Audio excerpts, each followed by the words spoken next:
بعض عورتوں سے اور بعض لوگوں سے یہ بھی سنا گیا ہے کہ چھوٹے بچے کی قے مطلق پاک ہوتی ہے، یعنی چھوٹا بچہ جو صرف دودھ پیتا ہے اس کا جو قے ہوتا ہے وہ مطلق پاک ہوتا ہے، اس سے صفائی حاصل کرنا ضروری نہیں ہے، حالانکہ ایسا بالکل نہیں ہے۔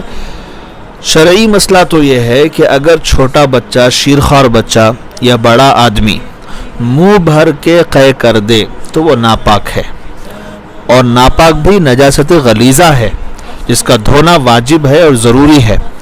البتہ اگر منہ بھر کے قے نہ ہوئی، تھوڑی سی ہوئی جس سے وضو نہیں ٹوٹتا تو وہ ناپاک نہیں ہے۔ تو دیکھا یہ جائے گا کہ وہ چھوٹا بچہ، شیرخوار بچہ منہ بھر کے قے کرتا ہے یا صرف چھوٹی سی کم مقدار میں قے کرتا ہے۔ اگر منہ بھر کے قے کرتا ہے تو بچہ ہو یا بڑا ہو وہ قے ناپاک ہے، نجاست غلیظہ ہے، اس کا دھونا اور پاکی حاصل کرنا ضروری ہے۔ ہاں تھوڑی سی قے ہوئی ہے جس سے وضو نہیں ٹوٹتا تو وہ ناپاک نہیں ہے۔